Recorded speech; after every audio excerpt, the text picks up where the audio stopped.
ஸ்டாலின் அவரோட ஜாதகப்படி சனியுடைய காரகத்தில் கை வைக்கக்கூடாது. துப்புரவு தொழிலாளர்கள், டாஸ்மாக் விஷயம், செவிலியர்கள், அதேபோல் கரூர் சம்பவத்தில் தான் பொதுமக்களுடைய இறப்பு.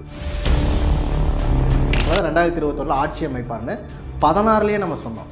அப்போ 21 வரும்போது நம்மளோட ஜாதகம் சரியில்லைங்கிற சொல்கிறோம். அப்போ அவருடைய ஜாதகம் வீக் ஆகும்போது அந்த டிரான்சிட்டில் வந்து ராகு கேதுக்கள் எல்லாம் வரும்போது மைனஸ்.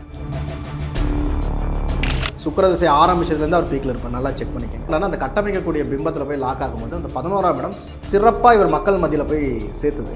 கரெக்டாக பிளான் பண்ணி தான் உள்ளே வந்திருக்காரு. அவர் ஜாதகம் பார்க்காமலாம் வந்திருக்காருன்னா நான் நம்பவே மாட்டேன். இது வரைக்கும் திருமாவளவனுடைய கட்சி அவர்களுக்கு வந்து ஒரு சீட்டு கிடைக்கவே தவிர அங்கீகாரம் கொடுக்க மாட்டாங்க அவ்வளோ சீக்கிரம். இன்றைக்கி அவங்களுடைய ஆட்கள் வந்து மினிஸ்டர் ஆகிட்டாங்க. அப்போ சிறுபான்மையர் அப்படின்னு சொல்லக்கூடிய இடம் வந்து சனியுடைய வீடு, கும்ப வீடு சிறுபான்மையருக்கான வீடு. ராகு அங்கே வந்துட்டார், அவங்கள பூஸ்டப் பண்ணி விட்டாங்களா? இப்போ அவர் ஆகிட்டாரா? குறிப்பாக கேது எப்பெல்லாம் 18 வருஷத்துக்கு ஒரு முறை சிம்மத்துக்குள்ளே வருவார், இருக்கிற ஆட்சியில் தொடச்சிருவார். 15 வருஷமாக ஆண்டுட்டு இருந்த மம்தா பானர்ஜி இன்றைக்கி இல்லை. பஞ்சாப் என்னாச்சு, மாறி போச்சா? 10 வருடம் தொடர்ந்து இந்த பினராயி விஜயன் இன்றைக்கி கிடையாது, மாறிடுச்சா? ராகு கேதுகள் உள்ளே வந்தோடனே அவர் என்ன பண்ணிடுச்சு, வாஷ் அவுட் பண்ணிடுச்சு. 18 வருஷத்துக்கு ஒரு முறை இந்த ஆட்சி மாற்றம் உண்டு.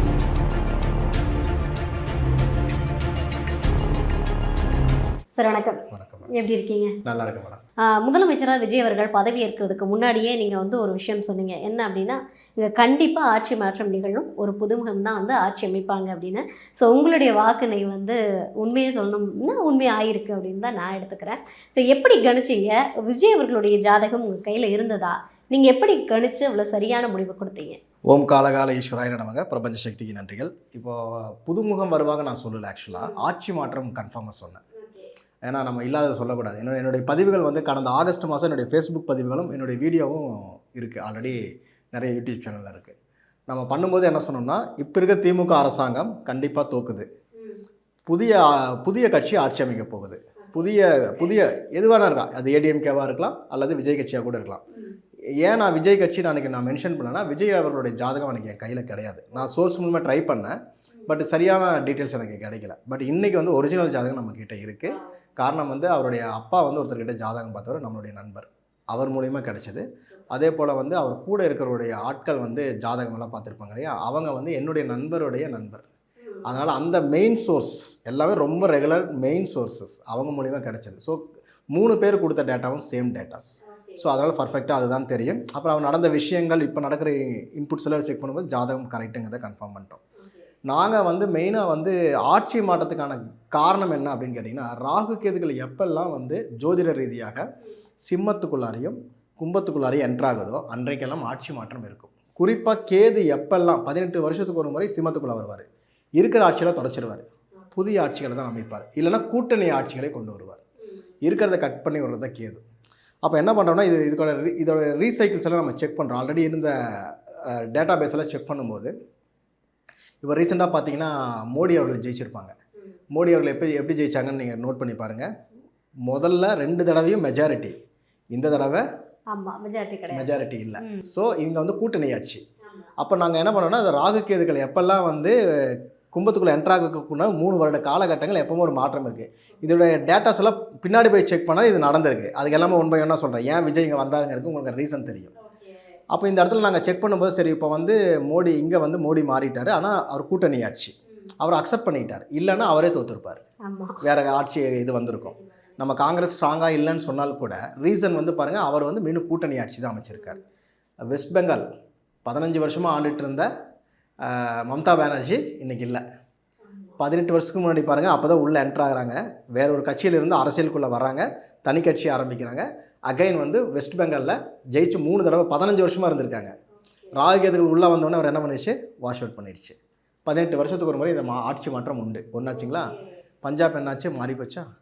இங்கே நம்மளுடைய இவர் எடுங்க, கேரளா மாறிடுச்சா? 10 வருடம் தொடர்ந்து இந்த பினராயி விஜயன் எனக்கு கிடையாது, மாறிடுச்சா? அதுக்கப்புறம் நம்ம ரங்கசாமி சார் வந்து ஆல்ரெடி வந்துட்டார். அது ஒன்று மட்டும் விட்டுருவோம், சின்னதாக இருக்கிறனால விட்டுருவோம்.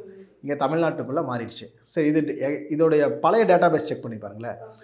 ஒரு 15 வருஷத்துக்கு முன்னாடி தான் மோடி அவர்கள் வந்து பிரதமருக்கு நிற்கிறாங்க. அதுக்கு முன்னாடி யாருடைய ஆட்சி மாற்றம் இருந்ததா?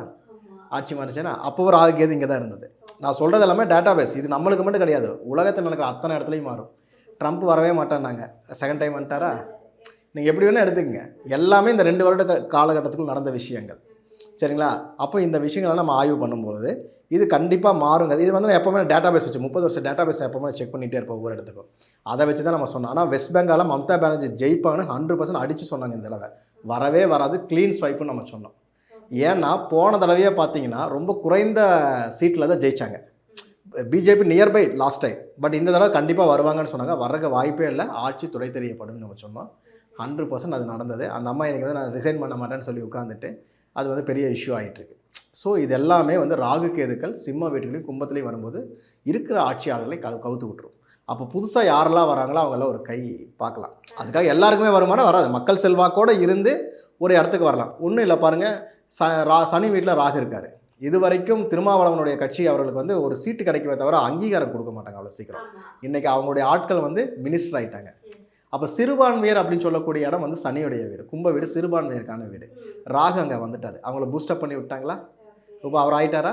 இதே காலகட்டத்தில் பாருங்கள், அம்மாவுடைய ஆட்சி காலத்தில் ஒரு சிறுபான்மையர் இனத்தை சார்ந்தவர் தான் சபாநாயகராக இருந்தார்.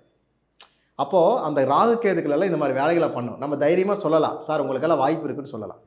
இப்போ இந்த கூட்டணி கட்சிகளுடைய ஆதிக்கம் அப்படிங்கிறதெல்லாம் அவங்க இன்றைக்கி காணாமல் போயிடுச்சு பாருங்கள். ஒன்றா இருந்த திமுக இன்னைக்கு கூட்டணி உடையுது, எல்லாருமே வெளியே போயிட்டுருக்கிறாங்க. அப்போது இதுதான் ராகு கேதுக்கள் பண்ணும். அப்போ இங்கே வந்து புதிய விஷயங்களை உருவாக்குறது தான் அந்த ராகு கேதுக்கள் ட்ரை பண்ணும். அப்போ அந்த அலையும் விஜய் அவர்களுடைய டைமும் சூப்பராக சிங்க் ஆனதுனால இவர் ஜெயிச்சிட்டார். நம்ம ஆகஸ்ட் மாதம் பண்ணின பதிவுடைய நோக்கமே இதுதான். எல்லாரும் சொன்னாங்க 25 கட்சி கூட்டணின்னு அன்றைக்கி யாருக்குமே தெரியாது. ஏடிஎம்கே யார் கூட கூட்டணி, டிஎம்கே யார் கூட கூட்டணி, அது வந்து எந்த விஷயம் யாருக்குமே தெரியாது. ஆனால் ஒரு விஷயம் எல்லாரும் சொன்னாங்க, இந்த முறை டிஎம்கே தான் வரப்போகுது, ரொம்ப ஸ்ட்ராங்காக இருக்காங்க. ஏன்னா எதிர்கட்சிங்கிற ஒரு கான்செப்ட் எடப்பாடியாரால் ஒன்றும் முடியாது, யாருமே ஸ்ட்ராங்காக இல்லைங்கிற ஒரு பேச்சு போயிட்டே இருந்தது. ஆனால் போனதுக்கப்புறம் எப்படி ஜெயிச்சாங்க? அப்போது இந்த 25 கட்சி கூட்டணி இருந்தும் தோற்றதுக்கு காரணம் இந்த கிரகங்களுடைய நிலைப்பாடுகள். அப்போ இது கூட நம்ம அவங்களுடைய ஜாதகங்கள் எல்லாம் அனலைஸ் பண்ணுவோம். நாங்கள் சொன்னது என்னென்னா, அவங்களுக்கு ஒரு பிரசனம் போட்டோம். எங்கிட்ட வந்து ஒரு விஐபி தான் கேட்டார். கேட்டு, சார் 2வது முறையாக டிஎம்கே ஆட்சி அமைக்குமா அப்படின்னு கேட்டார். அவர் கேட்ட கேள்வி பிரசனம் போட்டோம். உதயத்திலேயே கவிப்பு, அதெல்லாமே அந்த கட்டிங்ஸ் எல்லாமே உங்களுக்கு தரேன், நீங்கள் ரிலே பண்ணிக்கோங்க. அதில் பார்த்தீங்கன்னா உதயத்திலேயே வந்து பார்த்திங்கன்னா சனி வந்து கவிக்கப்பட்டிருக்கு. சனி தான் சிறுபான்மையர். அப்போ சொன்னால் டிஎம்கேக்கு சிறுபான்மையர் ஓட்டு கிடைக்காது. சனி தான் மக்கள் செல்வாக்கு. சனி கவிஷர், மக்கள் செல்வாக்கு இல்லை, கூட்டணிகளால் பிரச்சனை. அப்போது கும்ப வீடு கூட்டணி வீட்டை சொல்லும். அப்போ இது எல்லாமே மைனஸ் ஆக போகுதுங்கிற ஒரு விஷயத்தை தெளிவாக எனக்கு புரிஞ்சுது. அதுக்கப்புறம் வந்து அந்த உதயாதிபதியும் மிஸ்ஸு.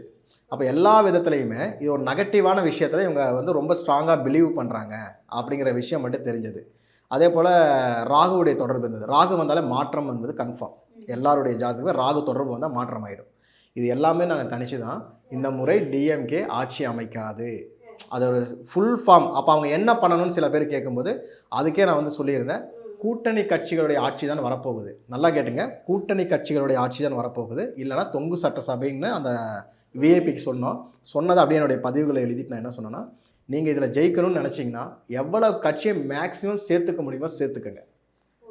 யார் சொன்னாங்கன்னு போய் தெரியாது. அவருக்கும் ஜோதிடர்கள்லாம் இருப்பாங்க இல்லைங்களா, அவங்க பின்னாடி இருக்கிற ஜோதிடர்கள் மேபி பதிவை படிச்சுட்டு கூட சொன்னாங்களா தெரியல. 25 கட்சி கூட்டணி எடுத்தாங்க, தேமுதிக 10 சீட்டு கொடுத்தாங்க. அதை விட நல்ல வாக்கு வங்கியில் இருக்கிற திருமாவளவனுக்கு கம்மியான சீட்டு தான் கொடுத்தாங்க. சிபிஎம்கெல்லாம் 2 சீட்டு தான் கொடுத்தாங்க. உங்களுக்கே தெரியும், பல வருஷமாக இருக்கவங்களுக்கெல்லாம் ஏதோ ஒரு இடத்துல ஜெயிச்சிருவாங்கன்னு நம்பிக்கப்பட்டாங்க. ஆனால் பாருங்கள், எல்லாமே தோத்தாங்க. சிறுபான்மையினுடைய ஓட்டுக்கள் தான் அவருடைய மிகப்பெரிய ட்ராபேக்காக போச்சு. தோற்றதுக்கு மிக முக்கியமான இடம் சென்னை கோட்டைன்னு சொன்னாங்க. 2 தொகுதி தான் ஜெயிச்சாங்க. ஒன்று வந்து துறைமுகம், இன்னொன்று வந்து சேப்பாக்கம். இதை தாண்டி எந்த இடத்துலையுமே அவங்களுக்கு கிடைக்கல. அப்போ நம்ம சொன்ன சிறுபான்மையர் அடி வாங்கிச்சா, பொதுமக்களுடைய தன்மைகள் அடி வாங்கிச்சா, இது எல்லாம் எப்போ சொன்னோம்? போன ஆகஸ்ட்டில் சொன்னோம். அப்போ இதெல்லாம் கேட்டுட்டு தான் அவர் அந்த வேபி மறுபடியும் கேட்டார், மறுபடியும் டிஎம்கே எப்போ ஜெயிக்குன்னு கேட்கும்போது 13 வருஷத்துக்கு முன்னாடி இனிமேல் உங்களுக்கு வாய்ப்பு குறைவு. ஏன்னா அந்த பதிவிலேயே ஒரு விஷயத்த சொல்லியிருப்பேன், தலைமையாளர்களை மாற்றுங்க. தலைமை இந்த தலைமையை வச்சு நீங்கள் சந்திக்கவே முடியாது.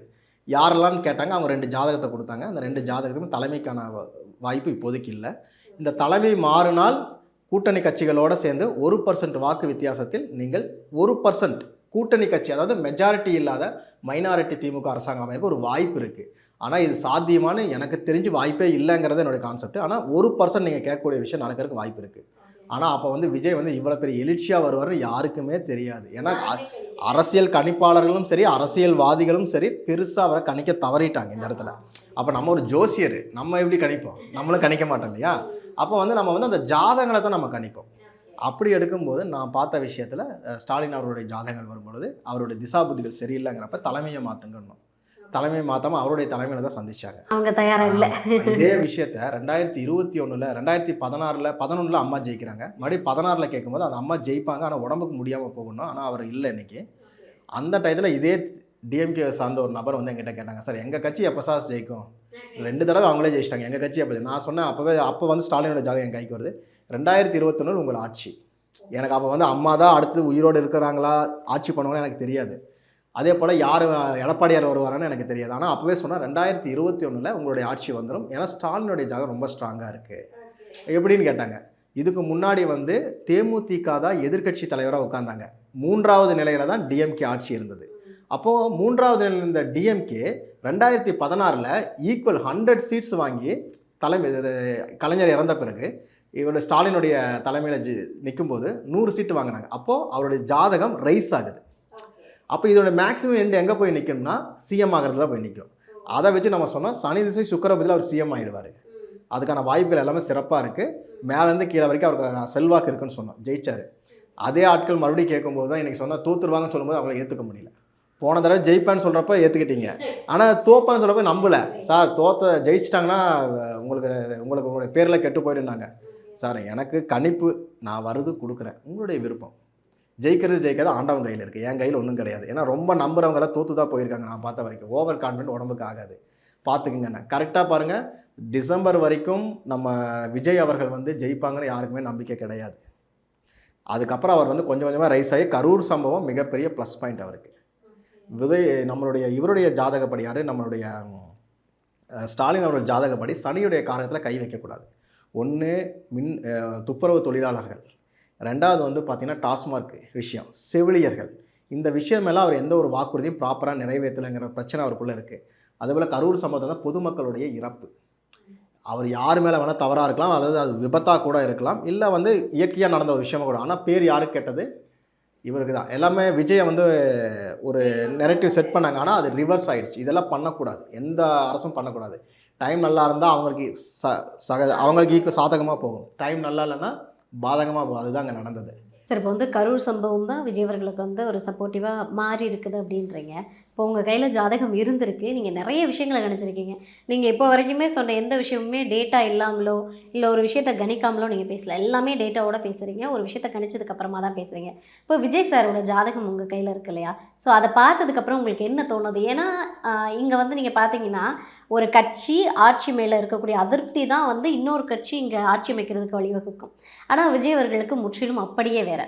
ஸோ இன்றைக்கி அவங்க முதலமைச்சராக ஆயிருக்காங்க அப்படின்னா அது மக்கள் செல்வாக்கு அப்படின்னு தான் சார் நான் பார்க்குறேன். ஸோ அவங்களுடைய ஜாதகம் உங்கள் கையில் இருக்குது. ஜாதகம் சொல்லக்கூடிய விஷயம் என்ன? ஆக்சுவலாக வந்து எப்போவுமே நம்ம கட்சித் தலைவரோட ஜாதகங்கள் இல்லாமல் நம்ம பார்க்கக்கூடாதுன்னு தான் சொல்லுவோம். ஆட்சி மாற்றம் என்பது கன்ஃபார்ம், ஏடிஎம்கே கூட வந்திருக்கலாம்.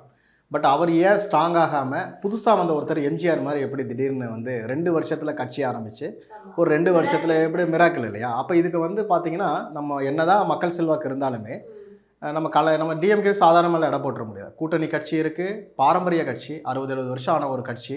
அவங்களோட அடிப்படை கட்டமைப்புங்கிறது பயங்கர ஸ்ட்ராங்கு. ஏடிஎம்கே விட ஸ்ட்ராங்கான அடிப்படை கட்டமைப்பு இருக்கிறவங்க தான் டிஎம்கே. ஏடிஎம்கேல கூட கொஞ்சம் கோவப்பட்டால் வெளியே போயிடுவாங்க. டிஎம்கேலாம் பரம்பரையாக இருக்கிறவங்க தான் அதிகம். ஏன்னா கலைஞர்லாம் பேசி கட்சியை வளர்த்தவர். அண்ணா அவர்கள்லாம் பேசி கட்சி, அந்த பழைய ஆட்கள்லாம் விட்டு தர மாட்டாங்க. அப்பேற்பட்ட ஒரு கட்சி அது எப்படி தோக்குது அப்படிங்கப்போ ஜாதகம் தான். அதாவது உங்கள் கையில் காரில் வந்து இருக்கலே ஹையண்ட் மாடலே கொடுத்தாலும் கூட ஓட்டுற டிரைவர் நல்லா இருந்தால் தான் கார் நல்லபடியாக போய் வீடு சேரும். கரெக்டாக ஓட்டுற டிரைவர் நல்லா இல்லைன்னா என்ன பண்ண முடியும்? அப்போது ஒரு கட்சியோட தலைவருடைய ஜாதகம் நல்லா இருக்கணும். நான் ஏற்கனவே சொன்ன மாதிரி ஸ்டாலினோட ஜாதகம் நல்லா இருந்தாலும் 2021 ஆட்சி அமைப்பார்னு 16 நம்ம சொன்னோம். அப்போ 21 வரும்போது நம்மளோட ஜாதகம் சரியில்லைங்கிற சொல்கிறோம். அப்போ அவருடைய ஜாதகம் வீக் ஆகும்போது அந்த டிரான்சிட்டில் வந்து ராகு கேதுக்களெல்லாம் வரும்போது மைனஸ். அப்போ சிம்மத்துக்குள்ளே ராகு கேதுக்களெல்லாம் உள்ளே என்ட்ராகுது. கேது உள்ளே வர்றப்ப அவருக்கு நெகட்டிவ் பாயிண்ட்டுக்குள்ளே போனோம். நிறைய பார்த்தீங்கன்னா கடந்த 2-3 வருஷத்தில் அவருடைய பேர் நிறைய இடத்துல கெட்டிருக்கு. அவங்க யாருமே அவருடைய கவனத்துக்கு கொண்டு போகலன்னு தான் சொல்லுவேன். கவனத்துக்கு கொண்டு போயிருந்தாங்கன்னா இந்த அளவுக்கு லேசியாக இருந்திருக்க மாட்டாங்க. ஏன்னா அவரே தோக்குறதெல்லாம் பெரிய விஷயம். ஒரு முதல்வர் ஒரு இடத்துல தோக்குறாருன்னா கட்சி வந்து ரொம்ப அடிமட்ட லெவலுக்கு இறங்கிருச்சுன்னு அர்த்தம். நீங்கள் வந்து பிளான் பண்ணி தோக்குறது வேறு, ஆனால் குளத்தூரில் போய் அவர் தோப்பாரான்னு எல்லாம் எதிர்பார்த்துட்டு இருந்த இடத்துல தோக்குறதுங்கிறது எவ்வளோ பெரிய விஷயம். ஸோ இது வந்து நான் எப்படி பார்க்குறேன்னா கட்சி ஜாதகத்தை விட அவர் தனிப்பட்ட ஜாதகம் ரொம்ப வீக்காக இருந்தது. அதனால தான் மைனஸ் ஆனார் அவர் பாருங்கள். இன்றைக்கி வந்து அவர் வந்து ஒரு எதிர்க்கட்சி தலைவராக கூட உட்கார முடியாத ஒரு சூழ்நிலைக்கு தள்ளப்பட்டிருக்காரு. இன்றைக்கி உதயநிதி அவர்கள் தான் உட்காந்துருக்காங்க. அப்போ வந்து ஜாதகம் தான் வீக்கு. ஸோ கம்பேர் பண்ணும்போது எடப்பாடியாரோட ஜாதகம் நல்லா இருந்தது. நம்ம என்ன பண்ணோம், 2 கட்சி தலைவர்கள் எடுத்து பார்க்கும்போது எடப்பாடியார் அவருடைய ஜாதகம் நம்ம கிட்ட இருந்தது. இவரை விட இவர் பெஸ்ட்டாக இருக்கார் அப்படிங்கிறப்ப நம்ம எடப்பாடியாரோட ஏடிஎம்கே கான்செப்ட்டில் நம்ம வந்து இவர் ஜெயிக்கிறதுக்கு வாய்ப்பு நல்லா இருக்குது, தைரியமாக இருங்கிற ஒரு கான்செப்டே நம்ம சொல்லிட்டு இருந்தோம். ஆனால் அதை தாண்டி ஒரு ஜாதகம் அப்போ என்கிட்ட எதை சொன்னேன், விஜய் ஜாதகம் என்கிட்ட இல்லை. நிறைய பேருக்கு ஒரு டவுட் இருந்தது, கடகராசியா சிம்ம ராசியா, கடக லக்னமா சிம்ம லக்னமா, ஒருத்தர் மிதுனங்கிறாரு, ஒருத்தர் கன்னிங்கிறாரு, ஒருத்தர் விருச்சிகன்றாரு, நிறைய கன்ஃபியூஸ். அதனால் அவர் நம்ம எடுக்கல. அதனால் ஒரு மாற்று கட்சி ஆட்சி அமைக்குங்கிறத மட்டும் நம்ம போட்டோம். தொங்கு சட்டசபை என்பது 100% சொன்னது நம்ம தான். முதல் ஆகஸ்ட் மாதமே சொன்னோம், தொங்கு சட்டசபை கன்ஃபார்ம். அதை எனக்கு கன்ஃபார்ம் பண்ணது வந்து மோடி அவருடைய அரசாங்கம் தான் கன்ஃபார்ம் பண்ணுச்சு. ஏன்னா அங்கே மேலே வரல, கீழேயும் அந்த ராகுகேதுகள் அந்த வேலையை பண்ணணும்னு நல்லாவே தெரியும். ஆட்சி மாற்றம் அல்லது தொங்கு சட்டசபை அப்படின்னு கன்ஃபார்மாக தெரியும். அதனால் புதுசாக வர்றவர் விஜய் ஜெயிப்பாரான்னு ஒரு கொஸ்டின் மார்க். அதனால தான் நான் வந்து என்னுடைய வீடியோக்களே சொல்லியிருப்பேன், ஏடிஎம்கேவும் தாவேகாவும் இணைந்து நின்றுச்சுன்னா கண்டிப்பாக 200+ க்ளீன் ஸ்வைப் அப்படிங்கிற விஷயத்த நம்ம சொன்னோம், கூட்டணி ஆட்சி அப்படின்னும். பட் என்னென்னா அவங்க வந்து தனித்தனியாக பிரிஞ்சு நின்னாங்க. இன்றைக்கி மெஜாரிட்டி வந்து இவர் வந்திருக்காரு. ரீசன் என்னன்னு கேட்டிங்கன்னா, இவருடைய ஜாதக ரீதியாக டைம் சிஎம்முக்கு முன்னாள் சிஎம்முக்கு டைம் ஒர்ஸ்ட்டாக இருந்தது. அதுக்கப்புறம் எடப்பாடியாரோட ஜாதகம் நல்ல ஜாதகம், கம்பேரிங் டு ஸ்டாலின் கூட பண்ணும்போது இவரோட ஜாதகம் நல்லா இருந்தது. ஆனால் இதை எல்லாம் தாண்டி உச்சபட்சம் சொல்கிறாரில்ல, அடிக்கடி நம்ம விஜயோட ஜாதகம் அடிக்கடி விஜய் யூஸ் பண்ணுவோம், கேரியரின் உச்சம் வர. உச்சம்னாலே கேரியரோட உச்சம்னா 11ஆம் பாவம் தான், லாபஸ்தான பாவம். லாபாதிபதிகள் வேலை செய்யும்போது தான் நீங்கள் கேரியரோட உச்சத்தை தொட முடியும். நீங்கள் எந்த இடத்துல இருந்தாலும், நாங்கள் விளையாடி சொல்லுவோம், பிச்சைக்காரனாக இருந்தால் கூட டாலர் நோட்டு விழுகுண்டா 11 கோடி திசை நடக்குதுல அப்படிம்போம், அந்த மாதிரியான விஷயம். அப்பேற்பட்ட இடத்துல விஜயை வந்து ஆல்ரெடி வந்து சினிமாவில் கடந்த 10 வருஷமாக பீக்கில் இருக்காரா. சுக்கிர திசை ஆரம்பிச்சதுலேருந்து அவர் பீக்கில் இருப்பார், நல்லா செக் பண்ணிக்கோங்க.